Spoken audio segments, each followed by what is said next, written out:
Good morning बच्चों, कैसे हो? देखिए बेटा, कल अपन ने टॉपिक स्टार्ट किया था वेव के बारे में, ठीक है। तरंग के बारे में टॉपिक स्टार्ट किया था, जहां अपन ने पढ़ा था कि जो मैकेनिकल वेव दो प्रकार के अपने डिवाइड किए, दो पार्ट्स किए थे, एक तो मैकेनिकल वेव और एक इलेक्ट्रोमैग्नेटिक वेव्स, मतलब यांत्रिक तरंग और विद्युत चुंबकीय तरंग।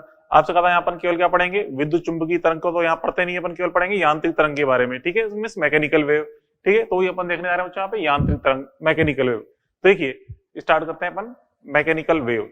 तो जो यांत्रिक तरंग क्या होती है, देखिए इसके संचरण के लिए माध्यम की आवश्यकता होती है, बताया था आपको मैंने, ठीक है। माध्यम की आवश्यकता होती है संचरण के लिए, संचरण के लिए माध्यम आवश्यक है, इसके लिए माध्यम आवश्यक, संचरण के लिए बच्चों माध्यम आवश्यक है। बिना माध्यम के तरंग आगे संचरित नहीं हो सकती, मतलब निर्वात में गमन नहीं कर सकती। ये चीज अपन देखते हैं यांत्रिक तरंग के बारे में, ठीक है। अब जो माध्यम की आवश्यकता है, तो इस माध्यम में क्या क्या गुणों का होना आवश्यक है ताकि तरंग आगे गति कर पाए। तो देखिए यहाँ पे हम देखें माध्यम के गुण, माध्यम के गुण, माध्यम में कौन कौन से गुण होने चाहिए ताकि यांत्रिक तरंग आगे ट्रेवल कर पाए। तो इसमें जो गुण होना चाहिए, एक तो होना चाहिए, पहले तो हम देखें प्रत्यास्थ, प्रत्यास्थता का गुण होना चाहिए, प्रत्यास्थता इलास्टिसिटी। क्यों होनी चाहिए प्रत्यास्थता गुण? क्योंकि बच्चों देखिए हम जानते हैं यहाँ पे पार्टिकल क्या करता है, एसएचएम करता है और अपनी एनर्जी नेक्स्ट को स्थानांतरित करता है, उसमें एसएचएम होता है, वो नेक्स्ट में स्थानांतरित करता है, उसमें एसएचएम होता है, तो इस प्रकार ऊर्जा आगे ट्रांसफर होती है, ठीक है। तो यहाँ पे देख रहे हैं पार्टिकल एसएचएम कर रहा है। तो बच्चों जब हमने इसे किसी शांत पानी पत्थर गिराया, तो जहां पे विक्षोभ हमने उत्पन्न किया है, वो पार्टिकल को हमें क्या कराना है, एसएचएम।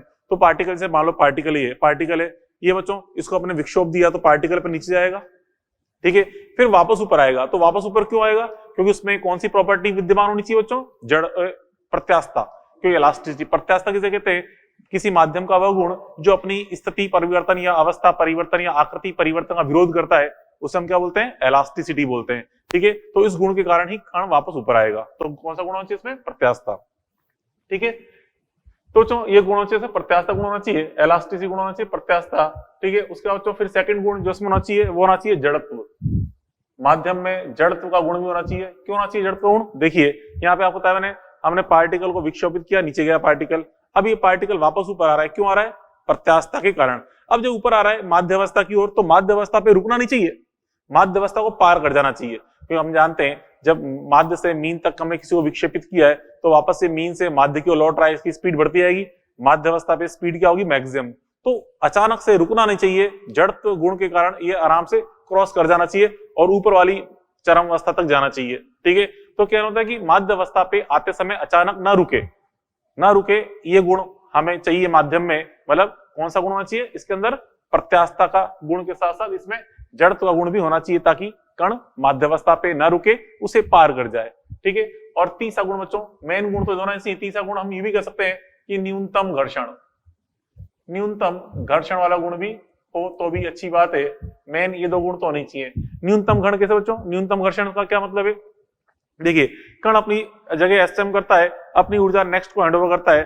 तो जब हैंडओवर करता है तो घर्षण के कारण कुछ ऊर्जा यहाँ पे क्षय हो जाती है, पूरी ऊर्जा आगे ट्रांसफर नहीं हो पाती। जब मान लो इस कण की ऊर्जा 100 जूल है, तो इसने जब नेक्स्ट को ट्रांसफर करी तो उसके पास ऊर्जा केवल 99 ही प्राप्त हुई। उसने फिर नेक्स्ट को ट्रांसफर करी तो 98 ही प्राप्त हो पाई, फिर नेक्स्ट पे 97 ऊपर आई। तो क्या मतलब है कि जैसे जैसे ऊर्जा आगे ट्रांसमिट हो रही है, उसकी ऊर्जा का मान लगातार क्या हो रहा है, घटता आ रहा है घर्षण के कारण, ठीक है। तो इसे आगे चलते चलते धीरे धीरे वेव का आयाम कम होता जाएगा, तीव्रता कम होती जाएगी, क्योंकि ऊर्जा के कारण आयाम घट रहा है, आयाम के कारण तीव्रता घटती जा रही है, ठीक है। और कुछ देर चलने के बाद वेव लगभग खत्म हो जाएगी, हमें पता ही चलेगा कि वेव थी भी नहीं या नहीं थी। तो क्या मतलब है कि अगर घर्षण का मान बच्चों न्यूनतम हुआ तो वेव काफी दूर चल पाएगी, और अगर घर्षण ज्यादा हुआ तो वेव थोड़ी सी दूर जाने के बाद ही समाप्त हो जाएगी, मतलब वेव का कोई एक्सटेंस नहीं रह पाएगा, ठीक है। तो क्या मतलब बच्चों कि न्यूनतम घर्षण भी हो तो और अच्छी बात है। तो मेन ये दो गुण तो होने चाहिए, प्रत्यास्थता और जड़त्व, ठीक है। उसके बाद फिर आगे देखें यहाँ पे, इसके बाद नेक्स्ट स्टार पॉइंट अपन देखें, जैसे आपसे कहा मैंने, जब भी कोई कण बच्चों एसएम कर रहा होता है, अपनी ऊर्जा नेक्स्ट को हैंडओवर करता है। लेकिन बच्चों जब ऊर्जा नेक्स्ट को हैंडओवर हो रही है, तो हैंडओवर होने में कुछ समय लगता है। क्यों? क्योंकि इस कण के पास जो दूसरा कण है उसमें कुछ ना कुछ दूरी तो होगी, ठीक है, बिल्कुल पास ही क्यों ना हो, भले उनके बीच की दूरी एंगस्ट्रॉम में ही क्यों ना हो, कुछ दूरी तो होगी। तो उनके बीच में कुछ दूरी होने के कारण जब ऊर्जा यहां से तक पहुंचती है अगले कण तक, तो कुछ दूरी अंतर होने के कारण कुछ समयांतर लगता है, कुछ समयांतर के कारण इनके बीच कुछ कलांतर आ जाता है। तो जब भी ऊर्जा आगे से आगे ट्रांसफर होती है, तो कणों में जो कंपन हो रहा होता है उसमें कुछ कलांतर विद्यमान होता है। मतलब ऐसा नहीं कि सारे कण एक साथ नीचे जाएंगे, एक साथ ऊपर जाएंगे, नीचे ऊपर एक साथ होंगे, ऐसा नहीं होता। ठीक है, कोई कणों में कुछ कलांतर होता है, कुछ दूरी अंतर के कारण, कुछ समांतर के कारण। कैसे होता है देखिए बच्चों, यहाँ पे इसको समझने के लिए डायग्राम लें। मान लो बच्चों ये पूरा माध्यम है, यहां से लेकर यहां तक मैंने 5 पार्टिकल ले लिए। ठीक है, 1 2 3 4 5 कण ले लिए। इन कणों के बीच के अंदर बहुत सारे कण है, मान लो 100 कण इनके बीच में भी है, यहाँ भी 100 कण है, इसके बीच भी 100 कण है, यहाँ भी बहुत सारे कण विद्यमान है, 100 कण विद्यमान है। तो हमने कुछ दूरी अंतराल पे 5 कण ले लिए। ठीक है, ऐसे मैंने यहाँ पे कुल 5 चित्र बनाए।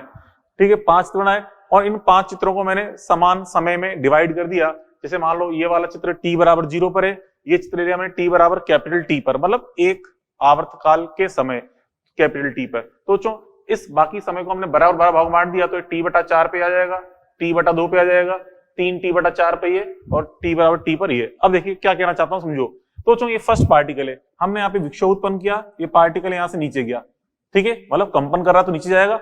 तो बच्चों ये इसमें विक्षोभ उत्पन्न नीचे जा रहा है धीरे धीरे, और अपनी ऊर्जा, मतलब ये पार्टिकल नीचे जा रहा है और अपनी ऊर्जा इसने आगे ट्रांसफर कर दी। धीरे धीरे ऊर्जा आगे ट्रांसमिट हो रही है इस पार्टिकल तक। तो जब उसकी ऊर्जा ट्रांसफर होते तो इस पार्टिकल तक पहुंची, उतनी देर में बच्चों ये पार्टिकल यहाँ आ चुका था नीचे। क्योंकि आपसे कहा इन दोनों के बीच के अंदर भी सैकड़ों पार्टिकल है, 100 पार्टिकल है, तो यहाँ से ऊर्जा आगे जाती गई, इतनी देर में जब इसकी ऊर्जा यहाँ तक पहुंची, ये पार्टिकल यहाँ पहुंच गया था। देखिए अगले चित्र में तो हम ये टाइम कितना ले रहे हैं, कैपिटल T/4, क्यों हम जानते हैं बेटा माध्य अवस्था से चरम अवस्था तक आने में टाइम कितना लगता है, कैपिटल T/4। तो कैपिटल T/4 में पार्टिकल यहाँ पहुंच गया है और इसकी ऊर्जा बढ़ते बढ़ते यहाँ तक पहुंच गई थी इस पार्टिकल से। तो ये पार्टिकल अब इस टाइम स्टार्ट कर रहा है, बाकी के 3 पार्टिकल तो अभी स्थिर अवस्था में, क्योंकि यहां तक अभी डिस्टर्बेंस पहुंचा ही नहीं, विक्षोभ पहुंचा ही नहीं। ठीक है, उसके फिर अगले T/4 समय पश्चात देखें, मतलब T/2 पर देखें, तो ये पार्टिकल वापस कहां गया, मीन पर आ गया है, और ये वाला पार्टिकल यहाँ चरम तक पहुंच गया है, और थर्ड पार्टिकल ऊर्जा बढ़ते बढ़ते थर्ड तक पहुंची है, थर्ड ने अभी एस्टम स्टार्ट किया है। ये डायग्राम है, ये बाकी 2 अभी विराम में ही है। अगले डायग्राम में देखें 3t/4 पे, तो ये वाला पार्टिकल यहाँ पहुंच गया था। देखिए फर्स्ट पार्टिकल यहाँ पहुंच गया था, ये सेकंड पार्टिकल यहाँ आ गया था, थर्ड पार्टिकल नीचे आ गया था, चौथे पार्टिकल में जस्ट एस्टम स्टार्ट हो रहा है, मतलब वाली डायग्राम आ गई। ठीक है, और 5वां पार्टिकल अभी विराम में है। ठीक है, फिर अगले कैपिटल T टाइम बाद देखें, फर्स्ट पार्टिकल यहाँ से यहाँ पहुंच गया, देखिए यहाँ गया, सेकंड पार्टिकल यहाँ से यहाँ पहुंच गया, देखिए ये रहा, नीचे आने की तैयारी में भी है। ये वाला पार्टिकल माध्य पे आ गया है, ऊपर जा रहा है ये, और ये वाला पार्टिकल नीचे पहुंच गया, ये रहा, और पार्टिकल इस 5वें पार्टिकल पे विक्षोभ पहुंचा है, अब ये एस्टम स्टार्ट कर रहा है। ठीक है, ये अपने डायग्राम देखा T/5 पे। तो देखिए जो सारे पार्टिकल हैं केवल इस रेखा पे ही कंपन कर रहे हैं, ये डॉटेड रेखा दिखा रखी है, यथास्थानी कंपन कर रहे हैं और ऊर्जा आगे से आगे ट्रांसफर होती जा रही है। ठीक है, अब देखिए बच्चों यहाँ पे इसमें इस डायग्राम को, ये इसकी मीन पोजीशन है मतलब माध्य अवस्था, ये इसकी एक्सट्रीम पोजीशन मतलब चरम अवस्था है ये।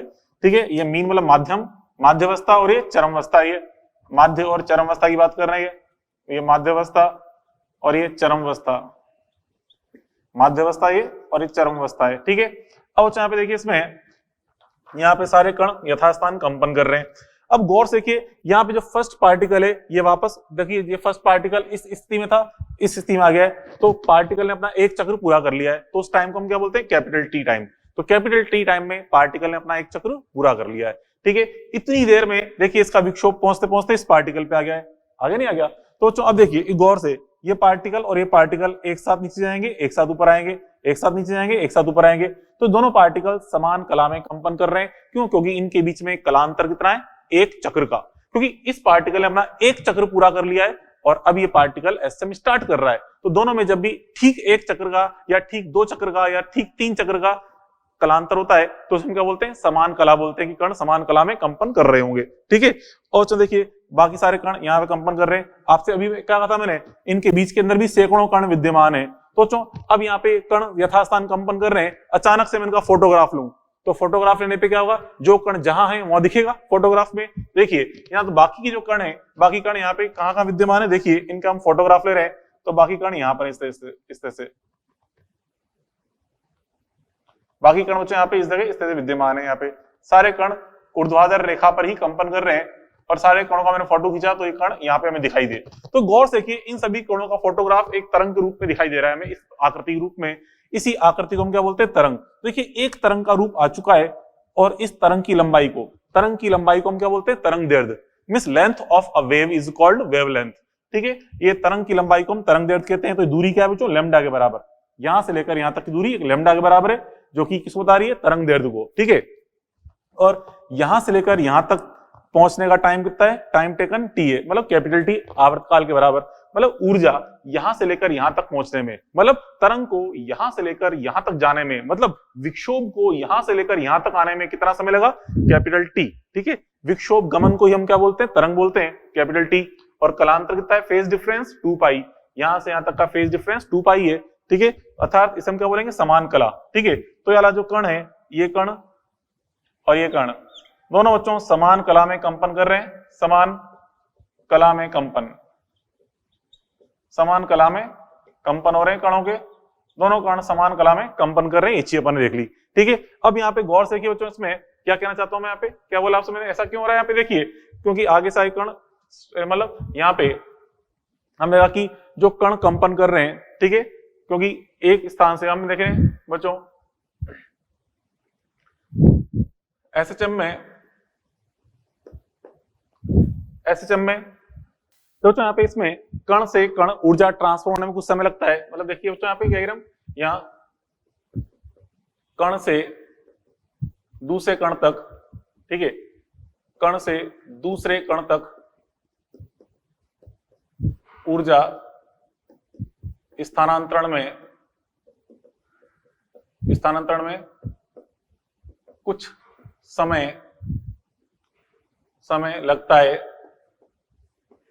लगता है, इसलिए कणों के मध्य कुछ कलांतर उत्पन्न हो जाता है। ठीक है, कणों के कंपन के मध्य कुछ कलांतर उत्पन्न हो जाता है, मतलब इस प्रकार से ये अपन चित्र देखा। अब देखिए यहाँ पे कुछ इंपॉर्टेंट पॉइंट्स अपन देखें। यहाँ पे देखिए दोस्तों, यहाँ पे जो कण कंपन कर रहे हैं, गौर से किए, यहाँ पे जो कण कंपन कर रहा है इसका आयाम कितना है, ए, और ये तरंग का जो निर्माण हुआ है, इस तरंग का आयाम भी कितना है, ए, मतलब जो कण का आयाम होगा वही तरंग का आयाम होगा। ठीक है, और दूसरी बात बच्चों देखिए, जब कण ने अपना एक चक्र पूरा किया, उतनी देर में पूरी एक तरंग बन गई, तो जो आवर्तकाल कण का है वही आवर्तकाल तरंग निर्माण का भी होगा। ठीक है, मतलब यहाँ पे हम कहते हैं अब आवर्तकाल भी कण और तरंग का समान है, तो आवर्तकाल समान है तो आवर्तकाल का उल्टा मतलब व्युत्क्रम क्या होता है, आवृत्ति, तो आवृत्ति भी दोनों की समान होगी। आवृत्ति समान है तो कोणीय आवृत्ति ओमेगा बराबर 2 पाई एन वो भी समान होगी। तो यहाँ से हम स्टार पॉइंट ग्रुप में देखें तो यहाँ पे देखें कंपित कण व तरंग, कंपित कण व तरंग के लिए बच्चों a comma t comma n comma omega is equal to क्या होता है, सेम, ये सेम होते हैं। ठीक है, दिख ही रहा है यहाँ पे डायग्राम में, सेम है। उसके बाद फिर अगला पॉइंट अपन देखें, जब अपने यहाँ पे कहा कि यहाँ पे समान कला में दूरी अंतर कितना होता है बच्चों, देखो दूरी अंतराल, अगर यहाँ पे इसमें दूरी अंतराल मतलब पथांतर के लिए, दूरी अंतराल लेने की बात है, पथांतर, तो बच्चों पथांतर यहाँ कहते हैं दूरी अंतराल, इसमें अगर बच्चों लैम्डा है, 2 लैम्डा है, 3 लैम्डा है, इस तरह से, तो उसे हम क्या बोलेंगे बच्चों, समान कला में कंपन में कण बच्चों यहाँ पे समान कला में कंपन करते हैं कब, अगर दूरी अंतराल में कितना है, लैम्डा 2 लैम्डा 3 लैम्डा रूप में। और अगर यहाँ बच्चों दूरी अंतराल मतलब पथांतर दूरी अंतराल अगर बच्चों यहाँ पे इसमें लैम्डा बाई 2 रूप में, lambda by 2, 3 lambda by 2, 5 lambda by 2, तो ये विपरीत कला में कंपन कर रहे होते हैं। कैसे, अभी देखते हैं बच्चों यहाँ पे विपरीत कला में कंपन कैसे। देखिए यहाँ पे बच्चों देखो, ये पार्टिकल और ये पार्टिकल दोनों में दूरी अंतर कितना है, लैम्डा बाई 2 का, ये पूरी दूरी लैम्डा है, यहाँ से तक की आधी दूरी लैम्डा बाई 2 है। तो देखिए ये कण नीचे जा रहा है, ऊपर जा रहा है, इस तरह से, ये फिर नीचे आया ऊपर आया, ये दोनों एक दूसरे के विपरीत दिशा में गति कर रहे हैं लगातार इस तरह से, तो दोनों क्या है, विपरीत कला में कंपन कर रहे हैं। ऐसे इन दोनों को देखिए, इनके बीच की भी दूरी कितनी है, लैम्डा बाई 2, ये भी ऐसे कंपन कर रहे हैं। इसको देखिए, यहाँ भी ऐसे कंपन कर रहे हैं, दोनों के बीच की दूरी कितनी है, लैम्डा बाई 2, ये भी ऐसे कंपन कर रहे हैं, मतलब विपरीत कला में कंपन कर रहे हैं। ठीक है, तो विपरीत कला में कंपन होते हैं अगर यहाँ पे लैम्डा बाई 2 या 3 लैम्डा बाई 2 या 5 लैम्डा बाई 2 ग्रुप में दूरी अंतराल होता है तो। ठीक है, जैसे बच्चों एग्जाम्पल रूप में अपन डायग्राम देखें, जैसे बच्चों इस प्रकार से ये कोई तरंग है, ठीक है, इस प्रकार बच्चों ये तरंग अपन ने दिखाई, यहाँ बच्चों एक कण यहाँ पर है, इस तरह से ये कुछ कण कंपन कर रहे हैं यहाँ पे इस तरंग के दौरान, जैसे यहाँ पे कण कंपन हो रहे हैं ना इस प्रकार से। यहाँ बच्चों देखो, यहाँ से जैसे मान लो ये नाम दे दिए A B C D E F, ये अपने नाम रख दिए इसके। ठीक है, और जो इनकी कणों की दिशा है कंपन की, जैसे इस प्रकार से कण नीचे जा रहा है, ये कण ऐसे यहाँ पे इस प्रकार से कण कंपन कर रहे हैं, ठीक है। यहाँ बच्चों इसमें अगर बच्चों कणों के अगर हम बारे में देखें कौन कौन से कण समान कला में है या कौन कौन से कण विपरीत कला में, तो देखिए यहाँ बच्चों इसमें देखिए समान कला की बात करें तो कौन कौन से कण समान कला में कंपन कर रहे हैं, समान कला में देखिए यहाँ बच्चों समान कला में कौन कौन से हैं, जैसे ए और ई के बीच में दूरी अंतराल कितनी है, लैम्डा है, तो ए और ई समान कला में है। ऐसे देखिए बी और एफ के अंदर भी दूरी कितनी है, लैम्डा है, तो दोनों भी समान कला में होंगे, बी एफ। ऐसे बेटा देखिए सी एंड जी इनके बीच में दूरी अंतराल कितना है, लैम्डा, तो सी कॉमा जी ये भी किसमें बच्चों समान कला में कंपन कर रहे हैं, ठीक है, सी एंड जी। ऐसे बच्चों विपरीत कला की बात करें, विपरीत कला की बात करें तो विपरीत कला में कौन से, देखिए यहाँ पे जिनमें लैम्डा बाई 2 का डिफरेंस है, ये ए और सी के बीच की दूरी लैम्डा बाई 2 है, तो ए सी हो जाएगा ये। ऐसे बेटा यहाँ पे बी एंड डी इनके बीच की दूरी भी कितनी है, बी एंड डी के बीच की दूरी भी लैम्डा बाई 2 है, ठीक है। ऐसे बच्चों यहाँ पे हम देखें बी एंड डी के बाद देखिए बच्चों यहाँ पे सी एंड ई, ऐसे ही ऐसे बहुत सारे कण आगे से आगे जिनमें हम देखें इस प्रकार से तो दूरी अंतराल होता है लैम्डा बाई 2 ग्रुप में, वो विपरीत कला में कंपन कर रहे होते हैं, ये कण विपरीत कला में कंपन कर रहे हैं, ठीक है, ये अपन देख लिया, क्लियर। अब बच्चों उसके बाद फिर अपन देखेंगे कुछ एक इंपॉर्टेंट डेफिनेशन भी है जो यहाँ पे आगे काम आएगी। तो बच्चों पहले अपन देखें इसमें तरंग संख्या परिभाषा जो है, तरंग संख्या को बच्चों अपन न्यू बार से शो करते हैं, इस तरह से न्यू बार, और ये बराबर क्या होता है 1/λ, ठीक है। तरंग दैर्ध्य के व्युत्क्रम को तरंग संख्या कहते हैं। तो इसकी यूनिट क्या होगी बच्चों बताइए, यूनिट इसका मात्रक क्या होगा बच्चों, लैम्डा का मात्रक मीटर होता है, तो मीटर इनवर्स बोलेंगे, ठीक है। ये तो होगी तरंग संख्या। तरंग संख्या के बाद अपन देखें बच्चों इसमें यहाँ पे देखिए तरंग संख्या के बाद यहाँ पे अपन देखें कलांतर पथांतर में संबंध है। कलांतर पथांतर में संबंध जो होता है क्या होता है, देखिए ये होता है डेल्टा फाई अपॉन 2 पाई बराबर डेल्टा एक्स अपॉन लैम्डा बराबर delta T upon capital T. ये क्या बच्चों, ये तो डेल्टा फाई तो कलांतर है, डेल्टा एक्स पथांतर है, डेल्टा टी समयांतर है। कलांतर पथांतर और समयांतर में संबंध, यहाँ बच्चों ये जो टी का सूत्र होता है ये आपको पता होना चाहिए। यहाँ बच्चों हियर टी बराबर क्या होता है 2 पाई अपॉन ओमेगा, ओमेगा कोणीय आवृत्ति है, ठीक है, या कहते हैं इसको 1/n, n यहाँ पे फ्रीक्वेंसी है, आवृत्ति, ठीक है। ये अपन देख लिया कलांतर पथांतर में संबंध। उसका बच्चों फिर हम देखें यहाँ पे इसके अंदर यहाँ पे तरंग वेग के बारे में, देखिए तरंग वेग क्या होता है बच्चों, तरंग द्वारा या कहते हैं विक्षोभ द्वारा लैम्डा दूरी तय करने में कितना समय लगता है बच्चों, कैपिटल टी। तो हम जानते हैं तरंग वेग v बराबर क्या होता है, दूरी बटा समय, ठीक है, दूरी बटा समय। अगर अपन देखें दूरी बटा समय तो वेव यहां से देखो, यहाँ पे इस तरंग ने यहां से तक इधर मतलब यहां से लेकर यहां तक जाने में कितनी दूरी तय करी, लैम्डा, और समय कितना लगा टी, तो लैम्डा अपॉन टी, ठीक है, लैम्डा अपॉन टी। तो बच्चों देखो ध्यान से तरंग हमेशा इस तरह गति करी स्ट्रेट पाथ पे, ऐसा नहीं कि तरंग हम देखते हैं जो तरंग का डायग्राम यहाँ देख रहे हैं इसमें डायग्राम बन रहा है तरंग का इस प्रकार से, तरंग इस प्रकार जा रही है, अरे इस प्रकार जाती नहीं तरंग। ये तो अपन यहाँ पे क्या देख रहे हैं, अगर अचानक से फोटोग्राफ लिया तो कणों की स्थिति है, ये स्थिति है कणों की, अचानक से हम देखें फोटोग्राफ लेते हैं तो ये तरंग हमेशा सीधी रेखा में गति करती है, सीधी रेखा में। तरंग किसे कहते हैं, तरंग हम बोलते हैं बच्चों विक्षोभ या ऊर्जा संचरण के वेग को। तो विक्षोभ या ऊर्जा आगे की ओर जा रही है, किस वेग से आगे की ओर ट्रांसफर हो रही है, उसे हम तरंग बोलते हैं, तरंग वेग बोलते हैं। तो दूरी बटा समय मतलब लैम्डा अपॉन टी, या इसको क्या हो जाएगा, ये n लैम्डा हो जाएगा तरंग वेग, ठीक है। तो एक निश्चित माध्यम बच्चों, एक समरूप माध्यम में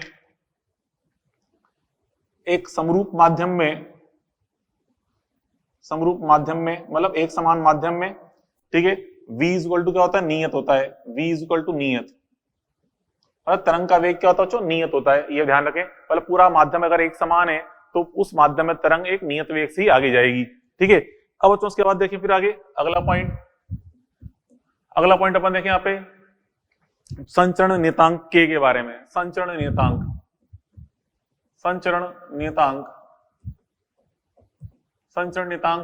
k बराबर क्या होता है बच्चों, 2 पाई अपॉन लैम्डा।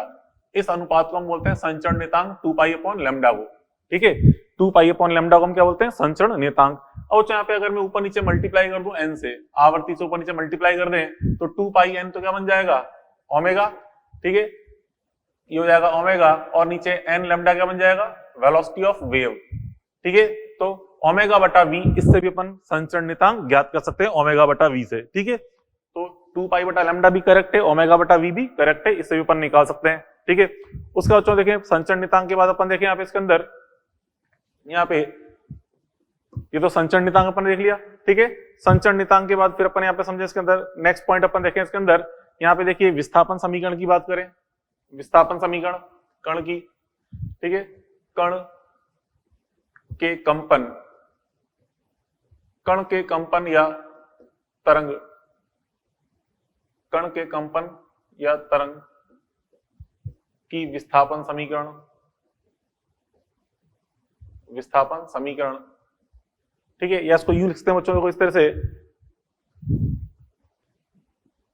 कण के कंपन, कण के कंपन की विस्थापन, विस्थापन समीकरण या प्रगामी तरंग की समीकरण, प्रगामी तरंग की समीकरण, प्रगामी तरंग की समीकरण। तो जो प्रगामी तरंग आपको समझाया था मैंने, प्रगामी तरंग क्या होती है? जो तरंग लगातार आगे की ओर गति कर रही होती है। देखिए तरंग लगातार आगे जा रही है, लगातार आगे जा रही है तरंग, तो इसे क्या है? प्रगामी तरंग ही तो ये प्रगामी तरंग लगातार आगे जा रही है, तो उसी की बात कर रहे हैं यहाँ पे। देखिए कण बच्चों यहाँ पे क्या कर रहा है? एसएचएम। तो यहाँ पे प्रगामी तरंग की समीकरण जब लिखेंगे वही अपन एसएचएम के अनुसार ही अपन तरंग की समीकरण अपन लिखेंगे। कैसे लिखेंगे बच्चों? देखिए यहाँ पे इसमें, यहाँ पे y equal to a sine omega t minus k x के अनुसार लिखते हैं यहाँ पे। ये तरंग की समीकरण हो गई, या तरंग के विस्थापन समीकरण। तो यहाँ पे देखिए y, ये y क्या बता रहा है? देखिए कण का एक तरह से ताक्षणिक विस्थापन, कण कंपन क्या होता है? कण कंपन, कण कंपन दिशा को बता रहा है, कण कंपन दिशा किधर हो रहा है? y दिशा में। ठीक है, और यहाँ पे x क्या है? यहाँ पे ये बता रहा है तरंग संचरण दिशा, तरंग संचरण दिशा को बता रहा है। अच्छा यहाँ पे देखिए इसके अंदर, यहाँ पे उसका मतलब तरंग तो किधर जा रही है बच्चों? x दिशा में। अब ऋणात्मक x दिशा में जा रही है या धनात्मक x दिशा में, वो भी अपन समझेंगे। और कण यहाँ पे कंपन क्या कर रहा है? y दिशा में कण कंपन कर रहा है। तो यहाँ पे देखिए, यहाँ पे y क्या है? देखिए डायग्राम के अनुसार अपन देखें इस प्रकार से, डायग्राम के अनुसार अपन देखें इस प्रकार से बच्चों, यहाँ इस तरह से, यहाँ बच्चों तरंग लगातार आगे की ओर जा रही है इस प्रकार से, ये तरंग लगातार आगे की ओर संचित होती है, v वेग से गति कर रही है। ठीक है, यहाँ बच्चों इस जगह, यहाँ पे अपन ये y का ग्राफ बना रहे हैं समय t के साथ। ठीक है, समय t के साथ ग्राफ बनाए, t के साथ, और ये दूरी मान लो ये x अक्ष है। ठीक है, तो यहाँ पे देखिए x अक्ष, अभी यहाँ पे, यहाँ से x दूरी पर, यहाँ से बच्चों x दूरी पर कोई कण है, यहाँ बच्चों कण अभी इस स्थान पे कंपन कर रहा है। कि देखो कण लगातार इस रेखा पे कंपन करेगा, जैसे अपन देखा था कण इस रेखा पे लगातार कंपन कर रहा है कण। ठीक है, अभी बच्चों यहाँ पे कण की यहाँ से यहाँ तक की जो ऊंचाई है, ये ऊंचाई कितनी है बच्चों? y। ये कण की अभी ताक्षणिक दूरी है, ये क्या है बच्चों? y। t समय पर, यहाँ पे देखो समय t, ये क्या है? t समय पर, t समय पर कण के ताक्षणिक ऊंचाई। ठीक है, या ताक्षणिक विस्थापन कह सकते हैं। ये y बता रहा है, y मतलब t समय पर जो x दूरी पर, देखिए x दूरी पर एक कण है, x दूरी पर यहां से एक कण है, और t बराबर 0 पे यहाँ पे अपने विक्षोभ उत्पन्न किया, t बराबर 0 पे विक्षोभ उत्पन्न किया, विक्षोभ आगे बढ़ता गया बढ़ता गया बढ़ता गया, यहाँ पहुंचा। तो अभी इस समय पर यहाँ पे x दूरी पर यहाँ एक कण है, t समय पर इसके विक्षोभ का मान मतलब ताक्षणिक ऊंचाई का मान क्या होगा? उसे बोलते हैं कण के कंपन का विस्थापन, मतलब विस्थापन समीकरण y। y क्या बच्चों? कण का विस्थापन बता रहा है। ठीक है, t समय पर x दूरी पर। ठीक है, तो इस प्रकार से ये अपन समझ सकते हैं, ये इसके प्रगामी तरंग की समीकरण होगी y बराबर a sine omega t minus k x के अनुसार। ये अपन ने देख लिया।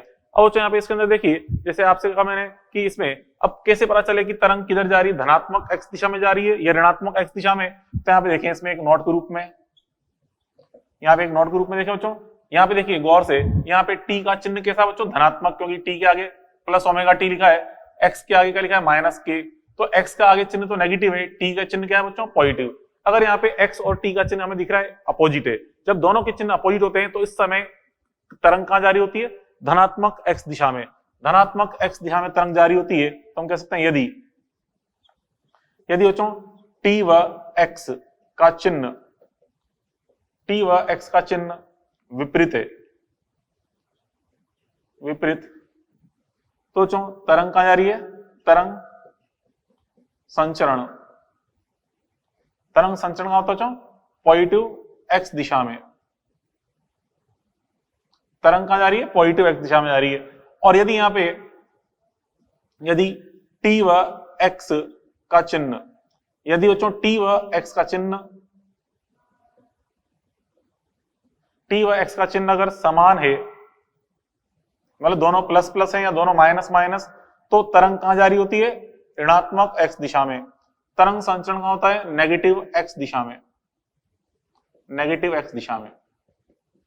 तरंग नेगेटिव एक्स दिशा में जा रही होती है। मतलब यही समीकरण अगर मान लो यू लिखी होती है मैंने, y बराबर a sine omega T plus के एक्स, तो बताइए तरंग कहां जा रही है, अब की बार ओमेगा टी प्लस के एक्स लिखा है तो कहां जा रही है, नेगेटिव एक्स दिशा में, क्योंकि t और x दोनों के चिन्ह क्या हो गए, समान हो गए, तो तरंग जा रही होगी बच्चों फिर नेगेटिव एक्स दिशा में जा रही होगी, अगर यहाँ पे दोनों के चिन्ह समान है तो। अभी दोनों के चिन्ह अपोजिट लिखे हैं मैंने, तो तरंग कहां जा रही है, धनात्मक एक्स दिशा में जा रही है। ठीक है, तो बच्चों इस प्रकार से अपन ने तरंग संचरण की दिशा के बारे में अपन ने ये देखा कि कैसे पता करते हैं कि तरंग किधर जा रही होती है, बात पहले पढ़ी। और चाहे होता समझाया मैंने कि कण का जो वेग है एक निश्चित माध्यम में, मतलब समरूप माध्यम में कण का वेग तो क्या होता है, तो तरंग का वेग तो क्या होता है, एक समान होता है, नियत होता है। परंतु कण बच्चों यहाँ पे क्या कर रहा है, एस्टम, तो कण का वेग तो क्या होगा, वेरिएबल। ठीक है, कण लगातार वेरिएबल वेलोसिटी से कंपन कर रहा होता है। तो इस तरंग का अपन, कण का वेग अपन देखें क्या होगा, कण का वेग वीपी की बात करें तो चलो अभी हमने विस्थापन समीकरण लगी थी, उसका कर डाले अवकलन, तो हमें कण का वेग मिल जाएगा। तो वीपी इज इक्वल टू कैसे निकाल सकते हैं, dx अपॉन dt से। ठीक है, जो कि क्या होगा बच्चों, ये परिवर्ती होगा। क्यों होगा परिवर्ती, क्योंकि क्या कर रहा है बच्चों, ये एसएम, क्योंकि यहाँ पे एसएम कर रहा है, इसलिए कण का वेग क्या होता है बच्चों, परिवर्ती होता है। ठीक है, फिर हम देखें सॉल्व करने पर क्या आता है रिजल्ट, सॉल्व करने पर जो कि अपन एस में पढ़ चुके हैं, v बराबर क्या होता है, vp is equal to omega root of a square minus x square, ये मिलता है हमें कंपित कण का वेग। ठीक है, कंपन कर रहे कण का वेग omega root of a square minus x square. तो चो अतः यहाँ पे पार्टिकल की जो मैक्सिमम वेलोसिटी वो कितनी आएगी, ओमेगा इंटू ए।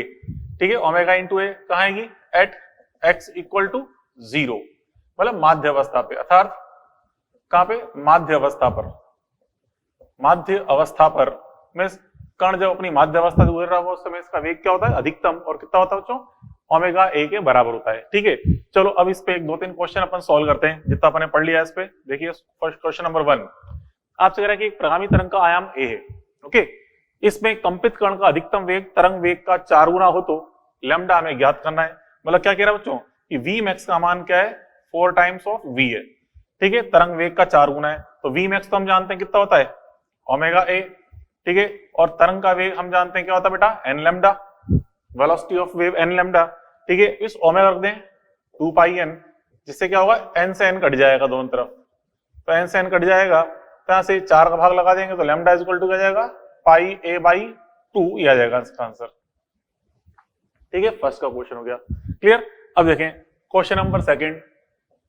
क्वेश्चन नंबर सेकंड अपन देखें क्या कह रहा है, यहाँ पे एक प्रगामी तरंग का समीकरण देखा ही है। तो बच्चों हम जानते हैं प्रगामी तरंग का समीकरण लिखा था अपन ने भी, y बराबर क्या होता है, y बराबर a साइन ब्रैकेट में omega t minus k x या ओमेगा टी प्लस के एक्स, इस रूप में आता है। तो बच्चों यहाँ पे देखिए पहले इसको अपन थोड़ा इस रूप में लेके आए, तो y बराबर 100 साइन, और बच्चों इस 2 पाई को अंदर गुणा कर दो कोष्टक में, तो क्या बन जाएगा, 40 पाई टी हो जाएगा, 40 पाई टी प्लस ये हो जाएगा 10 पाई एक्स, 10 पाई एक्स मीटर। अब इसकी तुलना अपन कर रहे हैं बच्चों किससे, y बराबर a sine omega T plus के एक्स से तुलना करें अपन इसकी, तो क्या आएगा, देखिए यहां से a बराबर तो कितना आएगा, 100 मीटर, ये लो आयाम तो कितना आ गया बच्चों, 100 मीटर आ गया। ठीक है, उसके बाद बच्चों फिर ओमेगा का मान कितना आएगा, यह आएगा t का गुणनफल 40 पाई है, ओमेगा कितना आ गया, 40 पाई रेडियन पर सेकेंड। तो उसके बाद k कितना है बच्चों, k x का गुणनफल जो k होता है वो कितना है, 10 पाई, जो x का गुणनफल वो k हो गया, ये लो k निकाल लिया अपन ने। ठीक है, उसका बच्चों फिर आगे यहाँ पे हम देखें लैम्डा निकालें, तो k बराबर अपन जानते हैं क्या होता है, संचरण नियतांक 2 पाई अपॉन लैम्डा। तो यहाँ से लैम्डा निकालेंगे तो लैम्डा बराबर क्या आएगा, 2 पाई अपॉन k, तो k का मान कितना बच्चों, 10 पाई, तो 2 पाई बटा 10 पाई रख दिया तो कितना आ गया, 1/5 मीटर, 1/5 मीटर। ठीक है, तो 1/5 मीटर तो क्या बन जाएगा, ये हो जाएगा बच्चों 20 सेंटीमीटर। ठीक है, कितना गया, 20 सेंटीमीटर, 100 का गुणा कर दो तो 20 सेंटीमीटर, तो तरंग दैर्घ्य कितनी आ गई इसकी, 20 सेंटीमीटर। उसका बच्चों फिर हमें क्या निकालना है इसके अंदर, यहाँ पे वेलोसिटी निकालने तो के बराबर अपन जानते हैं, के बराबर बच्चों ओमेगा अपॉन वी भी होता नहीं होता, ओमेगा अपॉन वी। तो यहाँ से वी क्या है, वेव वेलोसिटी, तो वी इज इक्वल टू क्या हो जाएगा, ओमेगा अपॉन के। तो बच्चों ओमेगा कितना है 40 पाई, के कितना है 10 पाई, तो वेलोसिटी कितनी आ गई 4 मीटर पर सेकेंड। ये लो वेलोसिटी भी निकाल ली 4 मीटर पर सेकेंड। उसके बाद फिर आगे हम देखें, यहाँ पे देखिए ओमेगा बराबर क्या होता है 2 पाई एन, होता नहीं होता 2 पाई एन। यहाँ से एन बराबर क्या हो जाएगा ओमेगा अपॉन 2 पाई। तो ओमेगा अपॉन 2 पाई कर दें तो ओमेगा यहाँ पे 40 पाई है, बटे में 2 पाई कर दोगे तो कितना आ जाएगा बच्चों 20 हर्ट्ज। ये आवृत्ति कितनी आ गई 20 हर्ट्ज की आवृत्ति आ गई। ठीक है, आवृत्ति के बाद इसका आवृत्ति का व्युत्क्रम कर दें, आवर्तकाल हो जाएगा, मतलब 1/n कर देंगे, मतलब 1/20 सेकंड क्या बन गया ये आवर्तकाल, 1/20 सेकंड आवर्तकाल हो गया, आवृत्ति का व्युत्क्रम। उसका बच्चों फिर हम देखें वी मैक्स क्या होता है बच्चों, वी मैक्स का मान ए ओमेगा, तो ए कितना है यहाँ पे 100 मीटर, ओमेगा कितना है 40 पाई, तो कितना बन गया बच्चों ये 4000 पाई मीटर पर सेकंड। पाई को चाहो तो 3.14 रख दो, 3.14 को से गुणा कर देंगे 4000 से, तो हो जाएगा रिजल्ट। वी मैक्स के बाद देखें तरंग संख्या न्यू बार, तो न्यू बार क्या होता है बच्चों 1/लैम्डा, तो लैम्डा अपन निकाला 1/5 आया था, ये रख देंगे तो क्या जाएगा 5 मीटर इनवर्स। ठीक है, ये आ गया न्यू बार। तो जो अपन ने सारे ये निकाले। अब इसको आगे आकर पूछा बच्चों, आपसे पूछा संचरण की दिशा, तो यहाँ पे देखिए, यहाँ बच्चों इसमें जो समीकरण आपको देखिए, इसमें टी का चिन्ह भी पॉजिटिव है, एक्स का चिन्ह भी पॉजिटिव है, और दोनों समान चिन्ह के। ठीक है, तो देखिए टी व एक्स का जो चिन्ह है, टी व एक्स का चिन्ह कैसा बच्चों समान है, टी व एक्स का चिन्ह समान है। तो यहाँ पे चिन्ह अगर समान है तो हम समझ जाते हैं दिशा किधर होगी, चिन्ह समान आपको दिख रहा है, मतलब दोनों पॉजिटिव मतलब समान चिन्ह आ रहा है, तो ये तरंग कहां जाएगी नेगेटिव एक्स दिशा में। ठीक है, तो संचरण दिशा क्या हो जाएगी नेगेटिव एक्स अक्ष की ओर, नेगेटिव एक्स अक्ष की ओर ये संचरण दे, तरंग कहां जा रही है नेगेटिव एक्स अक्ष की ओर जा रही है। ठीक है, और फिर यहाँ पे देखें कण कंपन, देखें कण कंपन किस दिशा में हो रहा है बच्चों, देखिए यहाँ पे बाहर क्या लिखा है वाई, जो बाहर लिखा होता है वही किसको बताता है कण के कंपन की दिशा, तो कण कंपन कहां कर रहे हैं वाई दिशा में। ठीक है, वाई दिशा में मतलब वाई अक्ष पर कण कंपन कहां कर रहे हैं, वाई अक्ष पे कण कंपन कर रहे हैं। ठीक है, अब यहाँ पे कण का जो कंपन है मतलब वाई दिशा में, वो संचरण की दिशा के लंबवत है, तो देखो कण कंपन जो क्या है लंबवत संचरण दिशा है, संचरण दिशा, तो कण के कंपन संचरण दिशा के लंबवत है।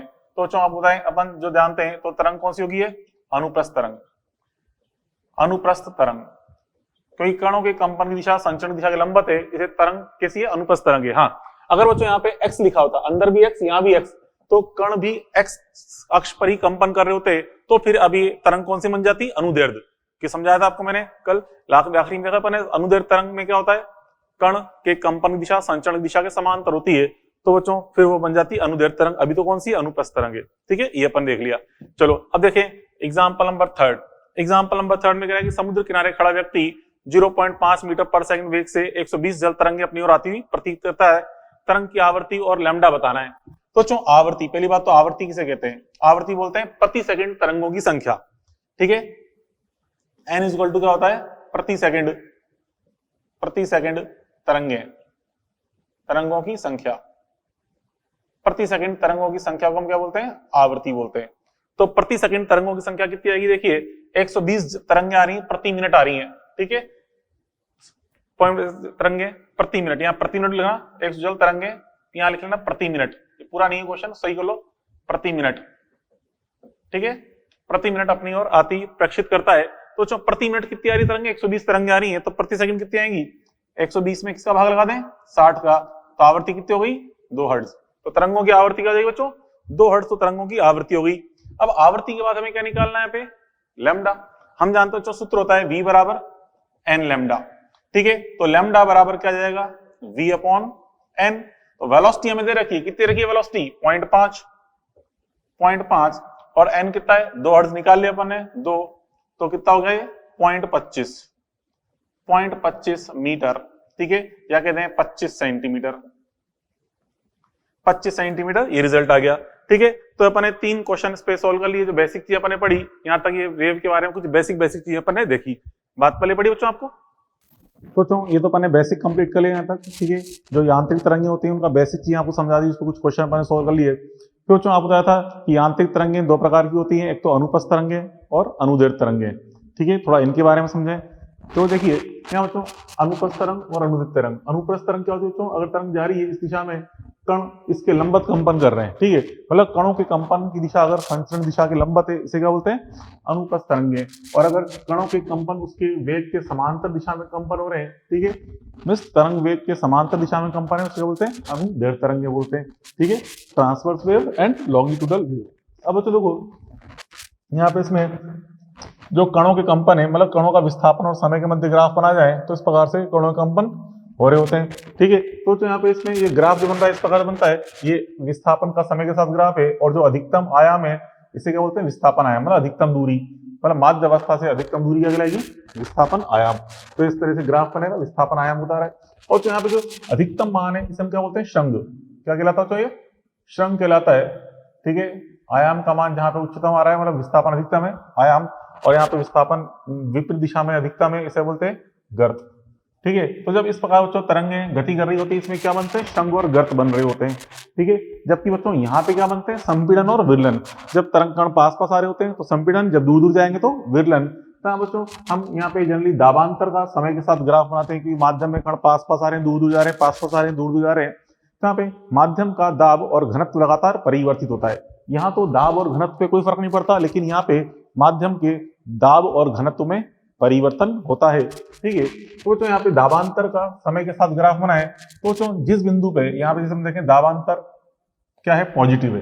दाबांतर अधिकतम पॉजिटिव है, इस बिंदु को बोलेंगे संपीड़न।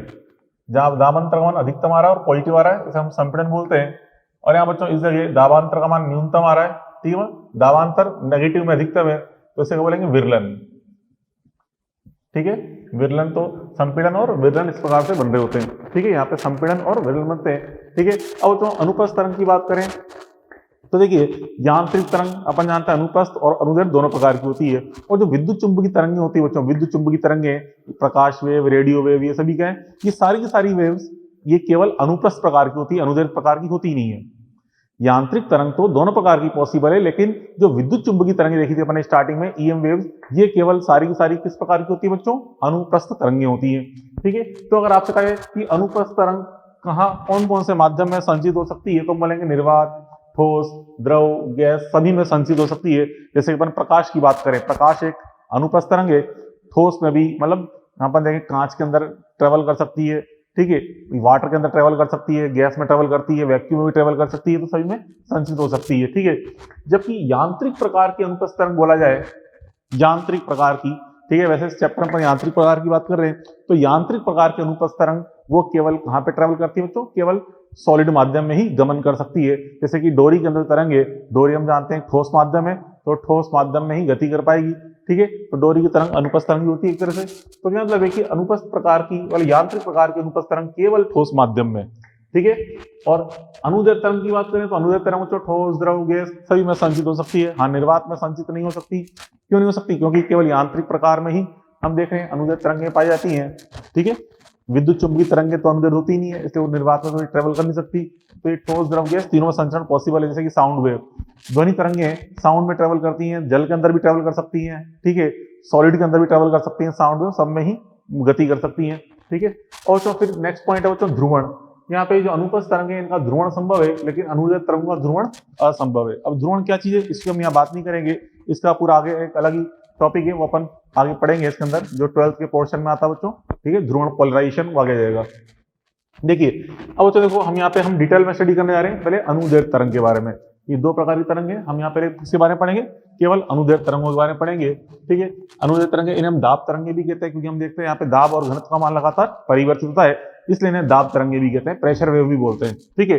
जैसे एग्जाम्पल साउंड वेव, जल के अंदर तरंगे, ये सभी क्या है इसका एग्जाम्पल है। तो जो हमारे जल के अंदर तरंगे तो हमारे सिलेबस में नहीं, हम तो केवल क्या पढ़ेंगे यहाँ पे साउंड वेव के बारे में। ध्वनि तरंगे ये हमारे सिलेबस में इसी को पढ़ना है। तो देखें साउंड वेव, बच्चों वायु में एनटीपी पर साउंड वेलोसिटी होती है 332 मीटर पर सेकंड होती है। मींस एनटीपी मतलब यहाँ पे जो एनटीपी है, इस एनटीपी का मान क्या था बच्चों? यहाँ पे टेम्परेचर जो होता है इसमें, टेम्परेचर यहाँ पे टेम्परेचर होता है 0 डिग्री सेल्सियस, या हम कहते हैं 273 केल्विन। ठीक है, 273 केल्विन। तो प्रेशर का मान कितना होता है? 1 एटीएम, 1 एटीएम, वायु मंडलीय दाब ये होता है। ठीक है, तो जो वायु है 273 केल्विन पर 0 डिग्री सेल्सियस पर इसके अंदर जो ध्वनि तरंग का वेग है, ठीक है, वो कितना होता है बच्चों? ये 332 मीटर पर सेकंड इस वेलोसिटी से साउंड ट्रेवल कर रही होती है। ठीक है, तो अब देखिए यहाँ पे अवश्रव्य, श्रव्य, पराश्रव्य सभी क्या है? साउंड वेव ही है। ये सारी साउंड वेव है, लेकिन इनमें दिक्कत अंतर किस चीज का? आवृत्ति का। हम जो केवल सुन सकते हैं 20 हर्ट्ज से 20 किलो हर्ट्ज, मतलब 20 हर्ट्ज से 20,000 हर्ट्ज की बीच की आवृत्ति वाली ध्वनि तरंगे ही सुन सकते हैं, इसलिए इसे क्या बोलते हैं? श्रव्य परास। श्रव्य मतलब सुनना, जो हमारे सुनने की परास है। तो ये मानव के सुनने की परास क्या है? 20 हर्ट्ज से 20 किलो हर्ट्ज। तो जो हर एनिमल्स की अलग अलग होती है, मानव के लिए हम देख रहे हैं ये 20 हर्ट्ज से 20 किलो हर्ट्ज के बीच में। ठीक है, तो जो इससे छोटी अगर आवृत्ति इसे क्या बोलेंगे? अवश्रव्य, और 20 किलो हर्ट्ज से बड़ी आवृत्ति इसे क्या बोलेंगे? पराश्रव्य। तो जो अवश्रव्य तरंगें हैं ये भूकंप के दौरान उत्पन्न होती है, और ये कुछ जानवरों द्वारा आराम से सुनी जा सकती है, समझी जा सकती है, जैसे वेल हो गए, हाथी हो गए, ये इन तरंगों को आराम से सुन सकते हैं। ठीक है, जो हाथी होते हैं वो काफी दूर तक ये कम्युनिकेशन कर सकते हैं, आपस में बातचीत कर सकते हैं, उनके लिए ये किसका यूज करते हैं? अवश्रव्य तरंगों का यूज करते हैं। और कुछ तरंगे ऐसी होती है सुनाई देती भी नहीं है, अवश्रव्य तरंगे, तो हाथी काफी दूर तक इसका कम्युनिकेशन भी कर लेते हैं, मतलब बातचीत कर लेते हैं काफी दूरी से। ठीक है, ऐसे सोचो ये जो पराश्रव्य तरंगे हैं ये चमगादड़ उत्पन्न करते हैं। ठीक है, चमगादड़ उत्पन्न करते हैं इन तरंगों को, और जब ये तरंगे उत्पन्न करते हैं, जब सामने किसी दीवार से टकरा कर आती है इन तक, ये इसको सुन के समझ जाते हैं कि सामने दीवार कितनी दूर है। ठीक है, और ये उसके अनुसार अपनी दिशा चेंज कर लेते हैं। तो आपने देखा होगा चमगादड़ जब भी उड़ते हैं हमेशा रैंडमली उड़ते रहते हैं, ये एक फिक्स दिशा में उड़ते हैं, रैंडम उड़ते रहते हैं। क्यों? क्योंकि ये जो उड़ते हैं ये तरंगों को उत्पन्न करते हैं, ये पराश्रव्य तरंग उत्पन्न करते हैं और टकरा कर आती है, उसको सुनकर ही पता करते हैं कि सामने ऑब्जेक्ट कितनी दूर पर है। ठीक है, उसके अनुसार ही आगे उड़ रहे होते हैं। तो जो मच्छरों को भगाने की जो मशीन होती है, कई बार देखा होगा मच्छरों को रिपेल करती है तरंगे, तो मच्छरों को भगाने की मशीन होती है, उसके अंदर भी तरंगे कौन सी उत्पन्न होती है? पराश्रव्य तरंग उत्पन्न होती है। ठीक है, मच्छरों को रिपेल करने के लिए, भगाने के लिए। अब देखो बच्चों सुपरसोनिक तरंग, अच्छा इनकी थोड़ी सी बताऊं, अवश्रव्य, श्रव्य, पराश्रव्य के बारे में। तीनों क्या बच्चों? ध्वनि तरंगे हैं। तीनों का एनटीपी पर वेलोसिटीज नोट कर लेना, जब आपको दिखा नहीं यहाँ पे नोट कर लें अपने आप ही। तीनों तरंगों की एनटीपी पर वेलोसिटी कितनी होती है बच्चों? 332 मीटर पर सेकंड। लेकिन तीनों की आवृत्तियां अलग अलग है, तो तरंग दैर्ध्य भी अलग अलग होंगी। हम जानते हैं v बराबर n लैम्डा, तो लैम्डा बराबर v अपॉन n, लैम्डा बराबर v अपॉन n, तो v तो सबका सेम है, एनटीपी पर 332 मीटर पर सेकंड, तो लैम्डा समानुपाती क्या आएगा? 1 अपॉन n। ठीक है, तो यहाँ पे आवृत्ति सबसे छोटी है, इसकी तरंग दैर्ध्य सबसे बड़ी होगी, और यहाँ पे आवृत्ति सबसे बड़ी है तो तरंग दैर्ध्य सबसे छोटी होगी। ठीक है, आई बात समझ में? ये चीज अपन देखी। अब देखिए सुपरसोनिक तरंगे। ठीक है, सुपरसोनिक तरंगे क्या होती है बच्चों? हर आवृत्ति की ध्वनि तरंगे सुपरसोनिक ही कहलाएगी। कब? जब अगर कोई ऑब्जेक्ट है, कोई मतलब वस्तु है, दो तरंगे ध्वनि तरंगे उत्पन्न करती इतनी तेज गति से जा रही है, इनकी गति का जो मान है, मतलब ऑब्जेक्ट की जो स्पीड है वो साउंड वेलोसिटी से भी ज्यादा है।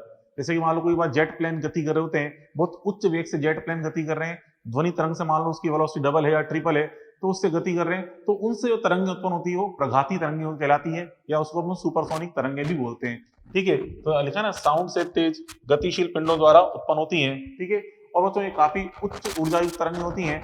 जैसे कि अगर कोई जेट वगैरह हमारे घर के कुछ ऊंचाई से गुजर जाए तो ये खिड़कियों तक को भी डैमेज कर सकती हैं। ठीक है, कांच की खिड़कियों को डैमेज कर सकती हैं। ठीक है, तो उच्च ऊर्जा युक्त होती है, इसलिए प्रघाती तरंगे ही बोलते हैं इसको। ठीक है, माना बच्चों पिंड का वेग मान लो m गुना है ध्वनि का, ध्वनि से m गुना वेग है पिंड का वेग।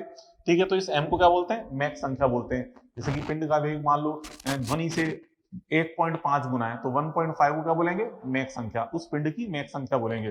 ठीक है, जब बच्चों को जेट प्लेन है, ये काफी उच्च वेग से गति कर रहा है m गुना वेग से, तो इससे जो पीछे इसका जो तरंगाग्र होता है बच्चों, ये तरंग मतलब इससे जो साउंड उत्पन्न हो रही है, सुपरसोनिक तरंगे उत्पन्न हो रही है, उनका तरंगाग्र शंक्वाकार आकृति का होता है। इस प्रकार से शंक्वाकार आकृति का इसका तरंगाग्र बनते हुए आगे गति हो रही होती है। ठीक है, तो यहाँ पे हमें ये सारी क्या है? साउंड वेव ही एक तरह से। ठीक है, अब देखो अभी आप बताया साउंड वेव का एनटीपी पर जो एयर के अंदर वेलोसिटी होती है 332 मीटर पर सेकंड होती है। अब देखें अलग अलग माध्यम में इसकी साउंड की वेलोसिटी क्या है, वैसे अपन डिटेल में जो पढ़ेंगे केवल एयर के अंदर ही या किसी गैस माध्यम में ही ध्वनि तरंगों के वेग का अध्ययन करेंगे। ठीक है, फिर भी चलो एक बार थोड़ा बहुत पढ़ते हैं अपन एक्स्ट्रा। अलग अलग माध्यम में साउंड जो वेलोसिटी होती है क्या होती है, देखिए अलग अलग माध्यम में साउंड वेलोसिटी। तो जो न्यूटन ने बताया था सूत्र, न्यूटन के अनुसार वेलोसिटी क्या होती है, ई अपॉन रो के, v बराबर root of E upon rho होती है क्या बच्चों, ई। ई जो क्या है यहाँ पे, ई है बच्चों माध्यम की प्रत्यास्थता है, ई यहाँ पे क्या है, माध्यम की प्रत्यास्थता, ठीक है, माध्यम की प्रत्यास्थता के लिए या प्रत्यास्थता गुणांक बोल सकते हैं, माध्यम की प्रत्यास्थता है, ठीक है, मतलब इसका मात्रक क्या होता है, न्यूटन पर मीटर स्क्वायर। और तो यहाँ पे जो रो है ये क्या है, माध्यम का घनत्व, ये रो बच्चों माध्यम का घनत्व है जिसका मात्रक अपन जानते हैं किलोग्राम पर मीटर क्यूब होता है, किलोग्राम पर मीटर क्यूब। अब बच्चों यहाँ पे देखिए ये जो ई है, यहाँ पे जो ई की बात कर रहे हैं, ई जो हम लिख रहे हैं, देखिए ये बच्चों दो प्रकार से अपन लिखते हैं यहाँ पे, इसमें देखिए ई अगर ठोस माध्यम है तो ठोस माध्यम के लिए जो ई होता है ये अपन लिखते हैं बच्चों यंग मापांक। यहाँ पे हम इस सूत्र में ठोस के लिए जो ई है इसको यंग मापांक के रूप में लिखते हैं, ई इक्वल टू वाई, ठीक है, ई इक्वल टू लेते हैं वाई यंग मापांक। आगे पढ़ेंगे बच्चों जब अपन टॉपिक आएगा इलास्टिसिटी, ठीक है, उस टॉपिक के अंदर इलास्टिसिटी के अंदर इसको डिटेल में पढ़ेंगे, यंग मापांक, आयतन प्रत्यास्थता गुणांक वगैरह सारी चीज पढ़ेंगे अपन, ठीक है, यंग मापांक, ठीक है, ये हम किसके लिए यूज करते हैं, ठोस के लिए, ठीक है, यहाँ पे अपन ठोस के लिए, ठोस माध्यम के लिए, ठीक है, ठोस माध्यम के लिए हम वाई यूज करेंगे।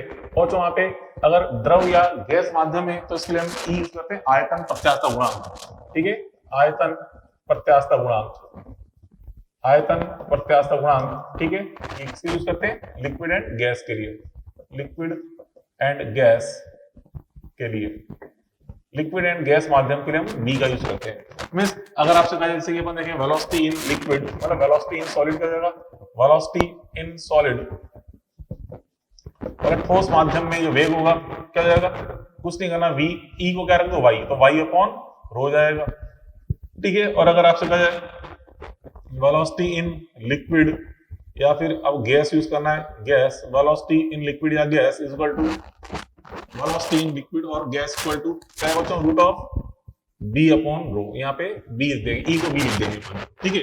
अब यहाँ पे जो देखिए इलास्टिसिटी होती है प्रत्यास्थता, यहाँ पे तो देखो ठोस, देखिए क्या क्या हूं मैं, यहाँ पे जो ई का मान है, ई ठोस के लिए जो ई का मान होता है ये लिक्विड की तुलना में काफी ज्यादा होता है, और इसका लिक्विड वाला मान ये गैस की तुलना में काफी ज्यादा होता है, ठीक है। मतलब ई का जो मान है ठोस के लिए, लिक्विड के लिए और गैस की तुलना करें तो E solid very very greater than E liquid is very very greater than E gas.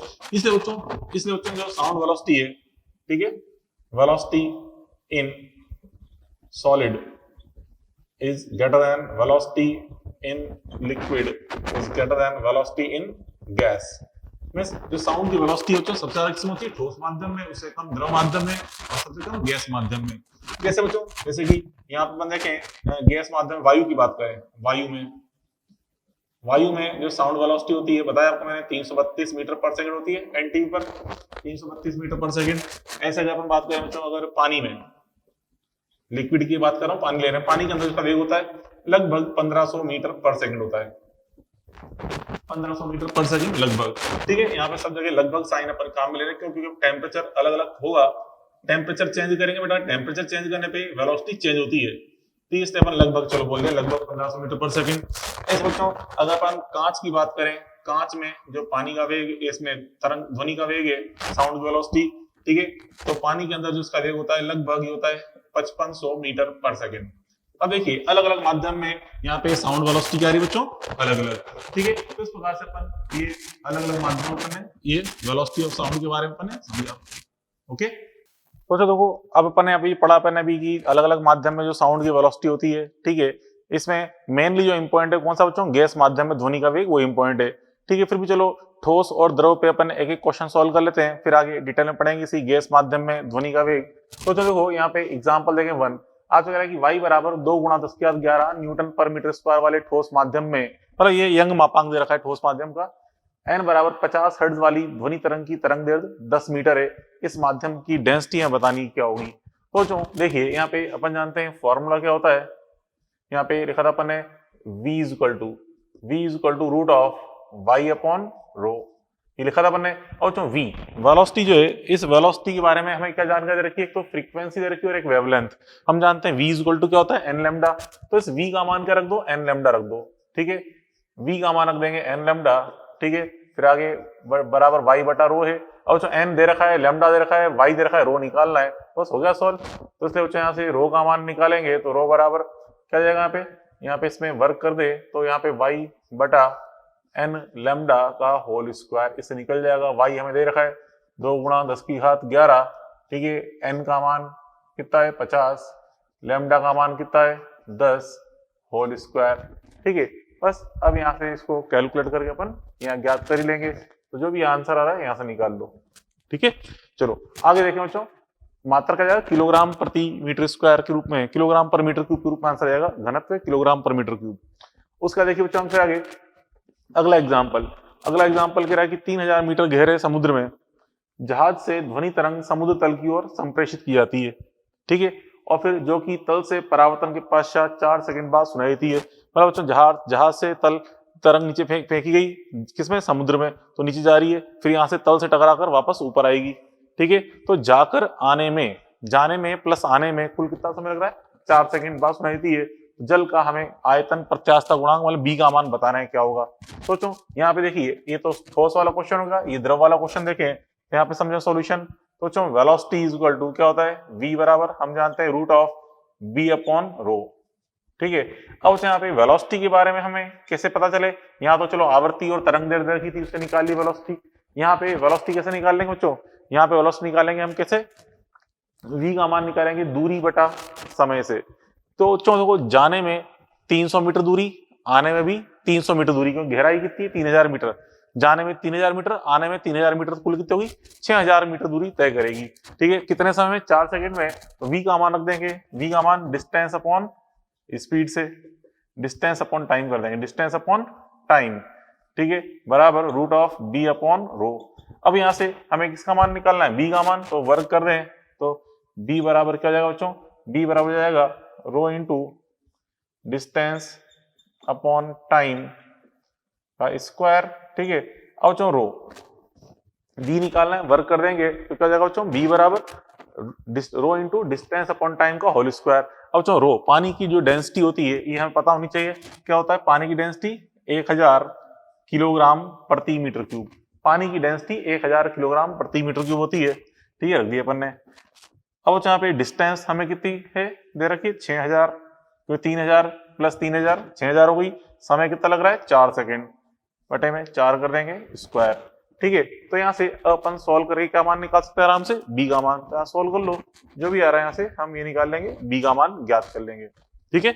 आई बस में तो सिंपल सा क्वेश्चन है, v बराबर b अपॉन रो लगा दिया, ठीक है। यहाँ पे v का मान डिस्टेंस अपॉन, यहाँ तो होगा v का मान n लैम्डा से, यहाँ पे डिस्टेंस अपॉन टाइम कर देंगे, वेलोसिटी इज इक्वल टू दूरी बटा समय, यहाँ से निकाल लिया अपन ने b का मान, ओके। चलो अब देखो यहाँ पे इसके अंदर फिर अगला नेक्स्ट पॉइंट अपन देखेंगे, गैस माध्यम में साउंड वेलोसिटी। और चलो गैस माध्यम तो अपन ने ठोस का और एक द्रव का क्वेश्चन सॉल्व कर लिया। आपसे कहा मेन इंपॉइंट क्या है, एयर के अंदर साउंड वेलोसिटी है। तो चलो देखो एयर में जो साउंड वेलोसिटी कैसे याद करते हैं, समझो बात को। तो जो जब भी अपन जानते हैं एयर एक तरह साउंड है, साउंड यहाँ पे हम जानते हैं अनुदैर्ध्य तरंग है, और जब भी अनुदैर्ध्य तरंग आगे जा रही होती है तो माध्यम में संपीड़न और विरलन बनते हैं, और संपीड़न विरलन इतने जल्दी जल्दी बनते हैं कि माध्यम का टेम्परेचर नियत रह ही नहीं पाता। मीन्स एक तरह से यहाँ पे ध्वनि तरंग संचरण जो है वो बच्चों रुद्धोष्म प्रक्रम है। रुद्धोष्म प्रक्रम है क्यों, क्योंकि हम जानते हैं जब भी कोई प्रक्रम तेजी से होता है, बार बार उसमें दाब में घनत्व में परिवर्तन हो रहा होता है, उस प्रक्रम को बोलते हैं रुद्धोष्म प्रक्रम। ये पढ़ेंगे आगे, हीट वाले टॉपिक के अंदर आ जाएगा, ठीक है। सोचो यहाँ पे ध्वनि तरंग संचरण कौन सी प्रक्रिया है, रुद्धोष्म प्रक्रम होता है। और रुद्धोष्म प्रक्रम के अंदर बी का मान, रुद्धोष्म प्रक्रम में बी का जो मान होता है ये होता है गामा इंटू पी के बराबर, मतलब आयतन प्रत्यास्थता गुणांक का मान गामा इंटू पी के बराबर होता है, जहां गामा क्या है रुद्धोष्म नियतांक। जहां बच्चों ये जो गामा है ये रुद्धोष्म नियतांक है, और पी है गैस का दाब, ठीक है। अब बच्चों जो ये गामा है ये अपन डिटेल में पढ़ते हैं आगे हीट वाले टॉपिक के अंदर, ठीक है। तो जो एक परमाणु गैस है उसके लिए गामा का मान 5/3 होता है, और द्विपरमाणु गैसेस जो होती है उनके लिए 7/5 होता है गामा का मान, ठीक है। ये तो डाटा में याद रखना है, क्योंकि टॉपिक कौन सा है, ये हीट वाले टॉपिक का पोर्शन है, वो अपन इसको पढ़ते हैं डिटेल में, कहां से आए ये सारे मान, ये सारी डिटेल में पढ़ेंगे आगे। तो चलो इसलिए वेलोसिटी इन गैस क्या बन जाएगा, अपन ने पढ़ा था फॉर्मूला v इक्वल टू क्या होता है root of b upon rho. तो यहाँ पे b का मान क्या रख देंगे, गामा p, b का मान गामा p रख दिया, ठीक है। तो आगे रिजल्ट, मतलब ये फॉर्मूला बहुत इंपॉर्टेंट है, ठीक है। बच्चों यहाँ पे क्या बताया मैंने आपको, ध्वनि तरंग संचरण कौन सी प्रक्रिया है, प्रदोष प्रक्रिया। ठीक है, ये बताया था जो लाप्लास वैज्ञानिक ने, लाप्लास ने बताया था कि ध्वनि संचरण एक प्रदोष प्रक्रिया है। ठीक है, और उसने ये रिजल्ट बताया। इससे पहले बच्चों न्यूटन ने ये माना था कि ध्वनि तरंग संचरण एक समतापी प्रक्रम है, क्योंकि उसको न्यूटन को लगा कि तरंग आगे जा रही है, माध्यम का ताप तो नियत रहेगा।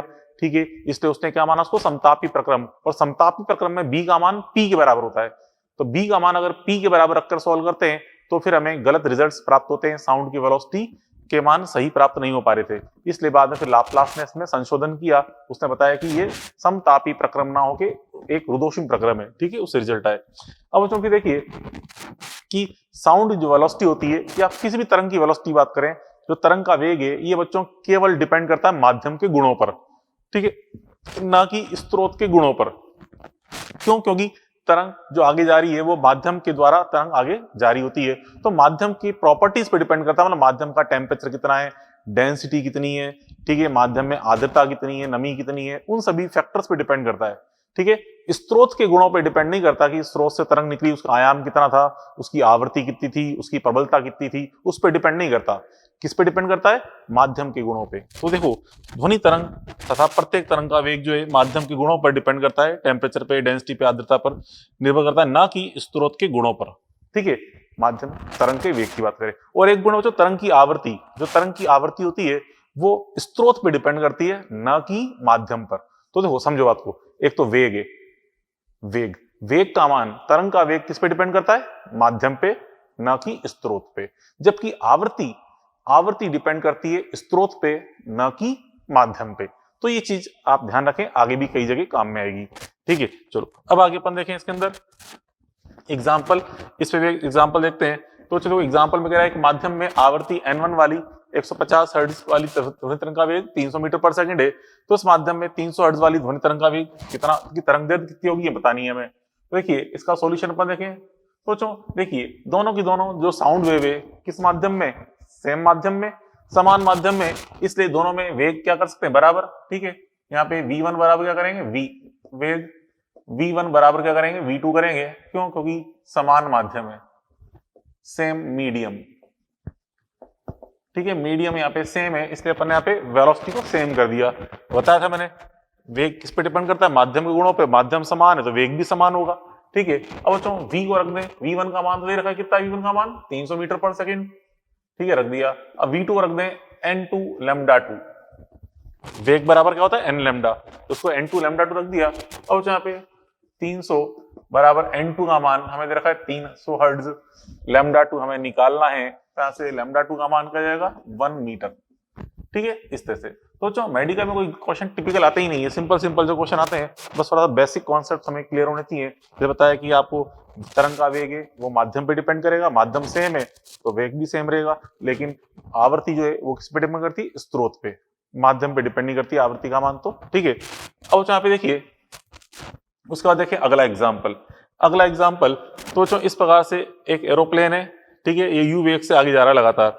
जब ये यहाँ पे था, इसकी हाइट दे रखी है 1000 मीटर। जब बच्चों यहाँ पे था, इसने ध्वनि तरंग उत्पन्न करी जो यहाँ से धरातल से टकरा कर आगे आई। जब ये एरोप्लेन यहाँ से गति करता हुआ यहाँ पहुंचा तो इसको ये तरंग सुनाई दी। ठीक है, 10 सेकंड बाद इसको तरंग सुनाई दी। मतलब एरोप्लेन को यहां से तक जाने में कितना टाइम लगा? 10 सेकंड। या यूं कहते हैं तरंग को यहां से जाकर टकरा कर यहां आने में कितना टाइम लगा? 10 सेकंड। तो 10 सेकंड बाद इसको परावर्तित साउंड सुनाई दी। अब देखिए बच्चों, यहाँ पे परावर्तन से पहले साउंड कहां पर है? वायु माध्यम में। परावर्तन के बाद भी कहां पर है? वायु माध्यम में। तो परावर्तन से पहले और पश्चात माध्यम समान है, तरंग का वेग समान ही रहेगा। यहाँ पे आपको दे रखा तरंग का वेग 300 मीटर पर सेकंड है, तो बेटा परावर्तन के बाद भी कितना होगा? 300 मीटर पर सेकंड ही होगा। ठीक है, अब बच्चों यहाँ पे इसका सॉल्यूशन अपन समझे। देखिए यहाँ पे इसमें जैसे कि ये आपको एक त्रिभुज दिखा रखा है, इस त्रिभुज की बात करें अपन, एक समकोण त्रिभुज दिख रहा है आपको, समकोण त्रिभुज। और जो समकोण त्रिभुज में हमें ये जो ऊंचाई दे रखी है, इस ऊंचाई का मान कितना बेटा? 1000 मीटर दे रखा है। ये ऊंचाई का मान 1000 मीटर है। ठीक है, अब बच्चों यहाँ पे देखो, यहां से लेकर यहां तक जाने में कुल कितना समय लग रहा है? 10 सेकंड। तो यहां से लेकर यहां तक जाने में कितना समय लग गया एरोप्लेन को? 5 सेकंड। तो यहां से तक की दूरी निकाल सकते हैं हम चाल इंटू समय से। दूरी बराबर चाल इंटू समय, तो यहां से लेकर यहां तक की दूरी आएगी, चाल इंटू समय कर दें तो u इंटू 5। कुल कितना है? 10 सेकंड। तो आधा टाइम कितना होगा? 5 सेकंड। ऐसे बच्चों यहाँ पे अपन देखें इस साउंड को यहाँ से तक जाने में कितना टाइम लग रहा है, 5 सेकंड, क्योंकि यहाँ से लेकर यहाँ तक कुल जाना टाइम कितना है, 10 सेकंड है, तो आधे जाने का टाइम कितना हो जाएगा, 5 सेकंड। तो यहाँ भी अपन ये दूरी निकाल लें, दूरी बराबर चाल इंटू समय करके, ठीक है। कैसे निकाल लेंगे, दूरी बराबर चाल इंटू समय। तो यहाँ से लेकर यहाँ तक की दूरी चाल इंटू समय, चाल तो कितना है 300 मीटर पर सेकंड और समय का मान कितना है 5, ठीक है। तो यहाँ भी अपन ने वही ये कर दिया।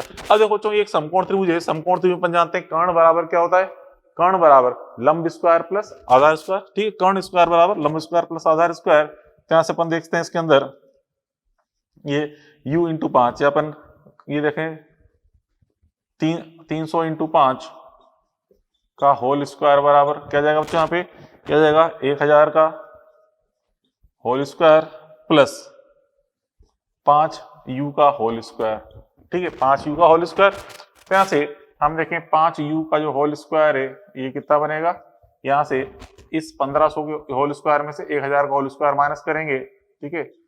1500 के होल स्क्वायर में से माइनस करना है 1000 का होल स्क्वायर, ठीक है। तो यहाँ से इसमें आप चाहो तो इसमें क्या कॉमन ले लें, या इसमें से कॉमन लेगा, मतलब यहाँ पे मैंने 100 का स्क्वायर कॉमन ले लिया, तो 15 का स्क्वायर कितना है 225, फिर माइनस 10 का स्क्वायर कितना है 100, ठीक है। ये कितना है 5u स्क्वायर। तो यहाँ से u का मान निकालेंगे, तो यहाँ से हम भाग लगा देंगे, ठीक है। तो यहाँ से कितना जाएगा, मतलब ये जाएगा 5, मतलब ये जाएगा 100 बटा √5, और यहाँ पे अंडर रूट के अंदर कितना है बच्चों ये 125, ठीक है। तो यहाँ से 125 का मान क्या होता है 5√5, ठीक है। तो 5√5 के अनुसार अपन देख लेंगे 125, तो क्या बन जाएगा ये 25 इंटू 5 मतलब 5√5, तो 100 बटा √5 इंटू, ठीक है। ये कितना हो जाएगा बच्चों √125, इसको लिख देंगे 5√5 के रूप में, ठीक है। तो √5 से √5 कट गया, कितना आ गया ये 500 मीटर पर सेकेंड, ठीक है। 500 मीटर पर सेकेंड इसका रिजल्ट आ जाएगा। मिस इस एरोप्लेन की वेलोसिटी आएगी वो कितनी आएगी 500 मीटर पर सेकेंड। तो इस तरह से अपन ने ये ज्ञात कर लिया, ठीक है। तो उसको यहाँ पे सोल्व करें, पर यहाँ पे देखिए क्या जाएगा यहाँ पे रिजल्ट, यहाँ पे निकाल रहा हूँ 5u का स्क्वायर मतलब 25u स्क्वायर, कितना गया बेटा 25u स्क्वायर बराबर ये जाएगा 1500 का स्क्वायर माइनस 1000 का स्क्वायर, ठीक है। तो यहाँ से अपन देखें इसमें 100 का स्क्वायर कॉमन ले लें, 100 स्क्वायर मैंने कॉमन ले लिया, फिर 15 का स्क्वायर 225 माइनस 10 का स्क्वायर 100, ठीक है, या 25u स्क्वायर, ठीक है। अब यहाँ पे हम निकालें u स्क्वायर का मान, तो कितना आएगा ये 100 स्क्वायर बटा 25 इंटू ये कितना आएगा 125, ठीक है। 125 तो यहाँ से ये कितनी बार कट जाएगा 5 बार कट गया, 5 बार कट जाएगा ये, तो u बराबर कितना हो गया ये 100√5, ठीक है। तो u का मान कितना गया 100√5 मीटर पर सेकेंड, इसका आंसर आ जाएगा ये, ठीक है 100√5 मीटर पर सेकेंड, ठीक है। तो इस प्रकार से हमने ये क्वेश्चन सॉल्व किए इस बेस, ठीक है। अलग अलग माध्यम में ध्वनि तरंगों के वेग के बारे में पढ़ा अपन ने, मेनली अपन गैस के माध्यम के बारे में पढ़ रहे हैं, ठीक है। अब बच्चों आगे देखेंगे अपन, चलो आज के लिए इतना बहुत है, कल अपन पढ़ेंगे इसमें गैस पे जो साउंड, गैस में जो साउंड वेलोसिटी है, इस साउंड वेलोसिटी को प्रभावित करने वाले कारक कौन कौन से हैं, जो कि आपको बताया मैंने किस पे डिपेंड करता है, मान माध्यम की गुणों पे डिपेंड करता है, ठीक है। तो किस किस प्रकार से डिपेंड करता है माध्यम के गुणों पर, इसको अपन पढ़ेंगे, ठीक है। तो चलो कल मिलते हैं, ओके गुड बाय।